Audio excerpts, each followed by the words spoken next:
Students നമ്മൾ ഇന്ന് നോക്കുന്നത് സയൻസ് ആൻഡ് ടെക്നോളജി എന്ന് പറഞ്ഞ പോർഷനിൽ ഹ്യൂമൻ ബോഡി സെല്ലാണ്. ഹ്യൂമൻ ബോഡി സെല്ലിൽ cell, structure of cell, cell division, ഈ 3 പോർഷൻസ്. സെല്ലിൻ്റെ രണ്ട് പോർഷൻസാണ് നമ്മൾ പഠിക്കുന്നത്. ഒന്ന് സ്ട്രക്ചർ ഓഫ് സെല്ലും സെൽ ഡിവിഷനും. ആദ്യം സെല്ലുമായി ബന്ധപ്പെട്ട് വന്നിരിക്കുന്ന പഠനങ്ങൾ ഏതൊക്കെയാണ്, അല്ലെങ്കിൽ അതിൻ്റെ സയൻസുകൾ ഏതൊക്കെയാണെന്നുള്ളത് നമുക്ക് നോക്കാം. ഒന്ന് കോൺട്രിബ്യൂഷൻ ഓഫ് സയൻറ്റിസ്റ്റിൽ ഫസ്റ്റ് വരുന്നത് സെൽ ഡിസ്കവറി ചെയ്ത ആൾ റോബർട്ട് ഹുക്കാണ് ഡിസ്കവറി ഓഫ് സെൽ നടത്തിയത്. അപ്പോൾ പക്ഷേ റോബർട്ട് ഹുക്ക് പഠിച്ചത് ഒരു ഡെഡ് സെല്ലിനെ കുറിച്ചായിരുന്നു. അപ്പോൾ അത് കഴിഞ്ഞിട്ട് ലിവിങ് സെല്ലിനെ കുറിച്ച് ആദ്യമായിട്ട് പഠിച്ചത് ആൻറ്റോൺ വാൻ ലിവോക്ക് എന്ന ആളാണ്. നെക്സ്റ്റ് പ്ലാന്റ് സെല്ലിനെ കുറിച്ച്, അതായത് പ്ലാന്റ്സ് സെല്ലുകൊണ്ടാണ് നിർമ്മിച്ചിരിക്കുന്നത് എന്ന് പഠിച്ച ആളാണ് ജെ ഷ്ലീഡൻ. അടുത്തത് അനിമൽ സെൽസ്. ഇപ്പോൾ പ്ലാന്റ് സെൽ വെച്ചിട്ട് സെല്ലാണ് അതിൻ്റെ യൂണിറ്റ്, ഏറ്റവും ചെറിയ യൂണിറ്റ് എന്ന് പഠിച്ചു. പക്ഷെ അനിമൽസ് സെല്ലുകൊണ്ടാണ് ഉണ്ടാക്കിയിരിക്കുന്നതെന്ന് ആദ്യമായിട്ട് പഠിച്ചത് തിയോഡർ ഷ്വാനാണ്. അടുത്തത് റുഡോൾഫ് വിർഷോ എന്ന് പറഞ്ഞ അദ്ദേഹമാണ് നമ്മൾ ആദ്യം വരുന്ന സെൽ ഡിവിഷനിലൂടെയാണ് പുതിയ സെൽസ് ഫോം ചെയ്യുന്നത്. ആദ്യത്തെ ഒരു സെല്ലിൽ നിന്നാണ് ഇങ്ങനെ ഫോം ചെയ്ത് വരുന്നത് എന്നുള്ളത് നമുക്കിപ്പോൾ അറിയാം.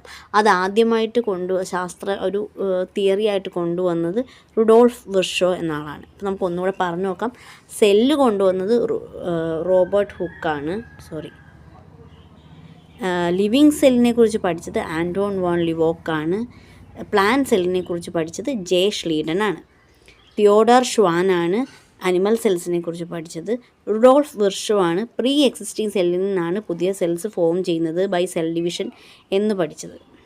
ഇനി നമുക്ക് സ്ട്രക്ചർ ഓഫ് സെല്ല് പഠിക്കാം.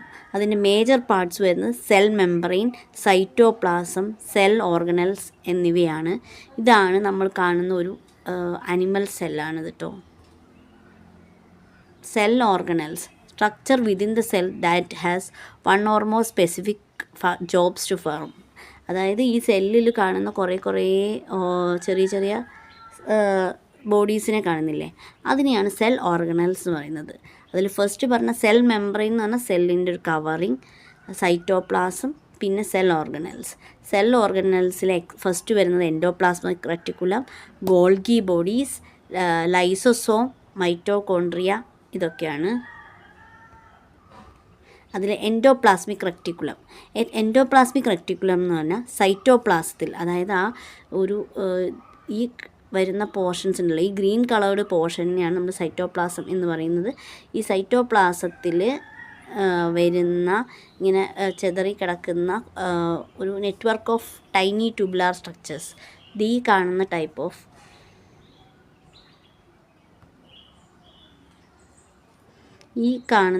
സ്ട്രക്ചേഴ്സിനെയാണ് നമ്മൾ എൻഡോപ്ലാസ്മിക് റെറ്റിക്കുലം എന്ന് പറയുന്നത്. ഇതിപ്പോൾ ഇതിൽ കാണുകയാണെങ്കിൽ ഈ കാണുന്ന പർപ്പിൾ കളറുള്ളതാണ് സ്മൂത്ത് എൻഡോപ്ലാസ്മിക് റെറ്റിക്കുലം. ഈ കാണുന്ന റെഡ് കളറുള്ളത് ഹാർഡായിട്ടുള്ള അല്ലെങ്കിൽ റഫായിട്ടുള്ളതാണ്. ഈ 2 ടൈപ്പ് ഓഫ് എൻഡോപ്ലാസ്മിക് റെറ്റിക്കുലം ഉണ്ട്. ഒന്ന് സ്മൂത്ത് എൻഡോപ്ലാസ്മിക് റെറ്റിക്കുലം, ഒന്ന് റഫ് എൻഡോപ്ലാസ്മിക് റെറ്റിക്കുലം.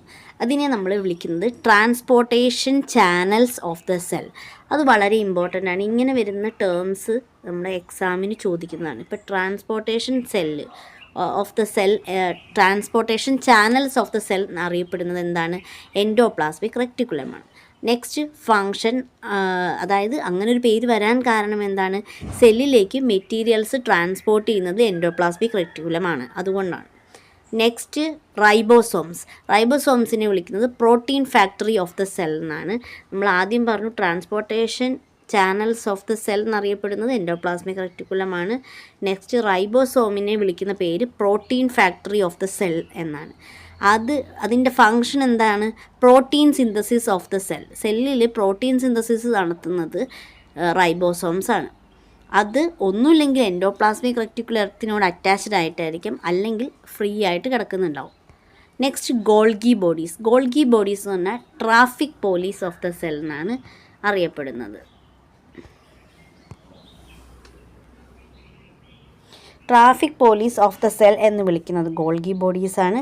അത് ഈ മെറ്റീരിയൽസിനെ, എൻസൈംസിനെയും ഹോർമോൺസിനെയും ഒക്കെ സെല്ലിലേക്ക് പാക്ക് ചെയ്ത് കൊടുക്കുന്നത്, പാക്കേജിങ് നടത്തുന്നത് ഗോൾഗി ബോഡീസാണ്. നെക്സ്റ്റ് മൈറ്റോകോൺട്രിയയെ power house of the cell എന്നാണ് അറിയപ്പെടുന്നത്. അതിൻ്റെ ഫങ്ഷൻ എന്താണ്? ഫങ്ഷൻസ് അനുസരിച്ചിട്ടാണ് ഇതിന് ഓരോന്നിനും പേര് വന്നത്. എൻഡോപ്ലാസ്മിക് റെക്ടോക്കുലത്തിന് ട്രാൻസ്പോർട്ടേഷൻ ചാനലിനും, ഗോൾഗി ബോഡീസിന് ട്രാഫിക് പോലീസ് ഓഫ് ദ സെല്ലിനും, റൈബോസോമിന് പ്രോട്ടീൻ ഫാക്ടറിയും എന്നൊക്കെ പേര് വരാൻ കാരണം അതിൻ്റെ ഫങ്ഷൻസ് ആണ്. അപ്പോൾ അതുപോലെ തന്നെ മൈറ്റോകോൺട്രിയയുടെ ഫങ്ഷൻ എന്ന് പറഞ്ഞു കഴിഞ്ഞാൽ സെല്ലുലാർ എനർജീനെ എ ടി പിനെ വിളിക്കുന്ന പേരാണ് എനർജി കറൻസി.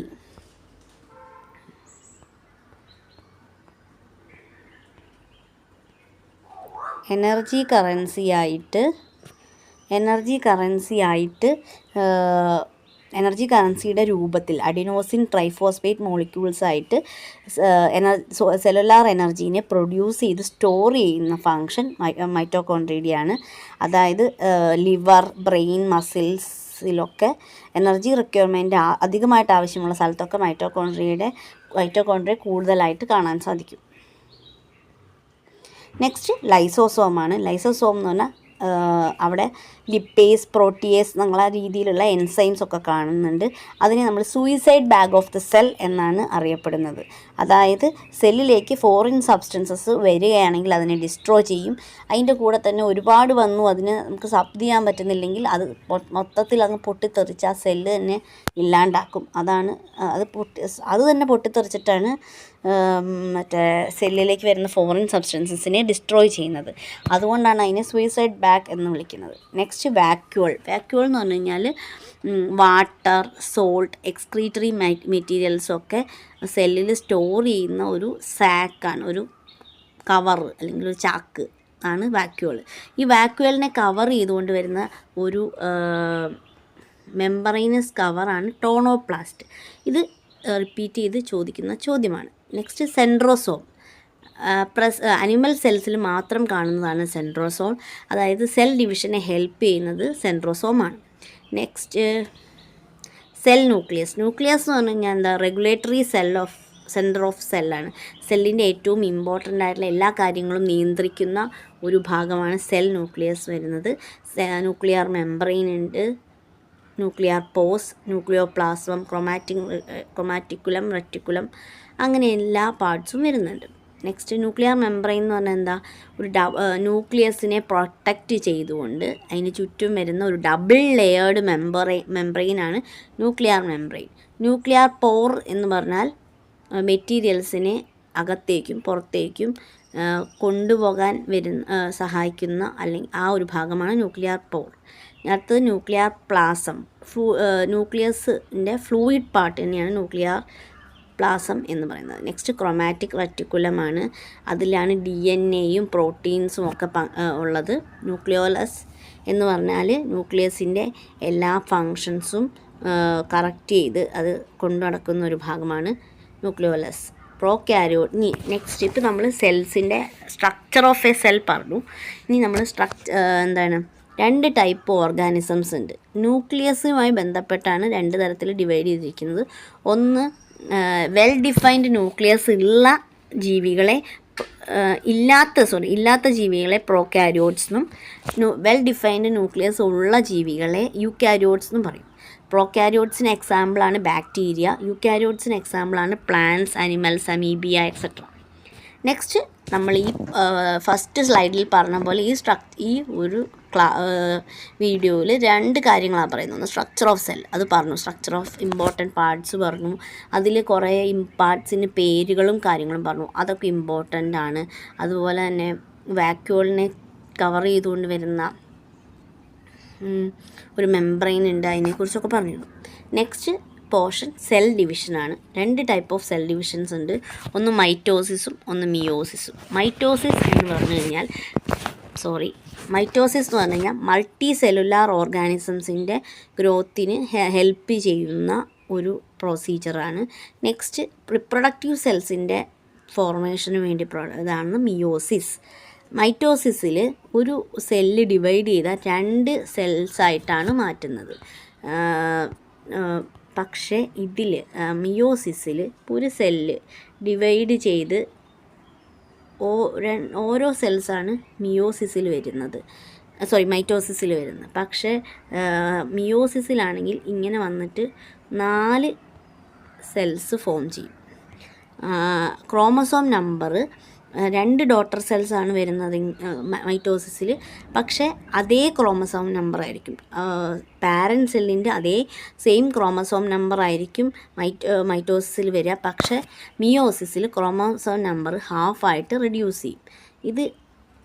ഇത്രയും കാര്യങ്ങളാണ് നമുക്ക് സെല്ലുമായി ബന്ധപ്പെട്ട് നമുക്ക് പഠിക്കാനുള്ളത്.